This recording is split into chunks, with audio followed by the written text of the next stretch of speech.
Executive Director at Kikao, and we are very thankful for you to be here today, and the fact that you've been very patient with us. So I'll go ahead and read our statement.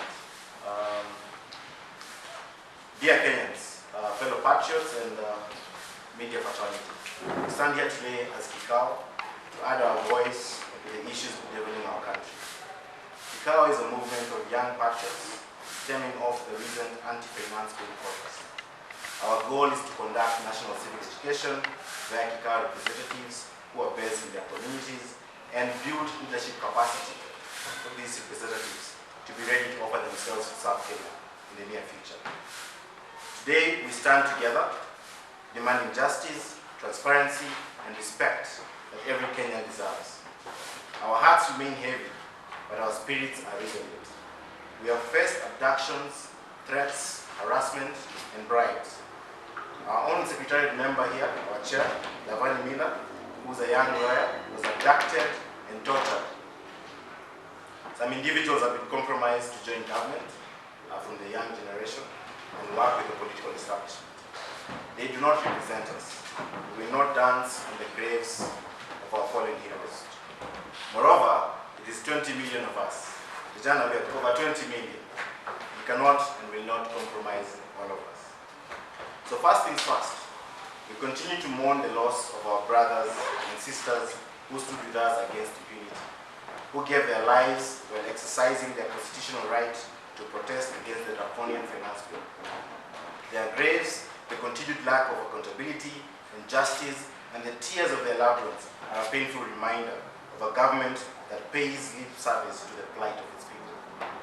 Rex Masai and the rest were not criminals. They were patriots for standing against a system that continues to crush the hopes of millions of people under the weight of taxes, corruption, and lies. The Isiolo 3 are still missing. These were young people abducted on the 6th of July 2024. We still do not know where these young Kenyans went. There's more missing that we probably don't even know. To the affected, your sons and daughters have lit a flame that will not be extinguished. We at Kikao will carry the torch with honor, bravery, and dignity. The second thing we want to talk about as young people is about the IEBC constitution. The general election are less than 2 years away, 3 years away. So this is a message not just to the president, but the entire political class.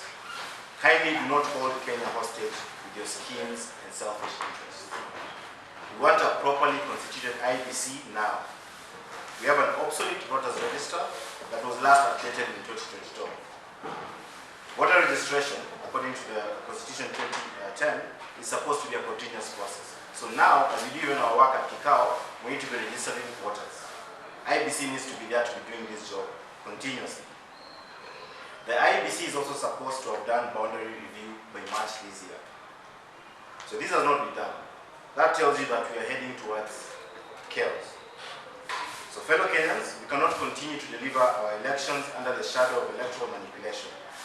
The integrity of our election is the foundation of our democracy, and we derail its sanctity by disregarding constitutional timelines. We are setting ourselves up for trouble. We have to learn from our own history, in which some of the political class have painted with blood. We remember, we are young, but we are not born yesterday. As we conduct national civic education under Kikao, our key deliverable is 10 million plus voters registered by 2027. Kindly government and the IEBC match our energy. The third thing we want to talk about is about the debt that Kenya is overburdened with. We take note of the recent High Court ruling by Justice Lawrence Mugambi to make public the debt register. The President had, in the aftermath of the anti-finance bill, if you remember, committed to do this before they started taking us in circles again. These debts that end up in corruption are a burden to us and our children. With all due respect, most of these people taking these debts at this moment will not be here in 20 years. And so you're condemning the future generation to slavery, and we are that generation. So CS John Badi, you're on the clock to kindly provide this information, and as they say, mapema ndio mapema ndio best. You're given 45 days. We hope to hear from you as soon as possible. Number 4 is our call to action as Kikao. We stand with the religious leaders for overwhelmingly speaking against lies, corruption, and impunity by this regime. We cannot afford to allow politicians to weaponize places of worship to sanitize their misdeeds. Places of worship must remain sanctuaries of hope, not platforms for political manipulation and bribery. It is written, "My house shall be the house of prayer, but ye have made it a den of thieves." In the pretext of making donations that Kenyans know full well are forces of corruption. We therefore fully support the ban on politicians addressing congregations in places of worship and other efforts to occupy churches.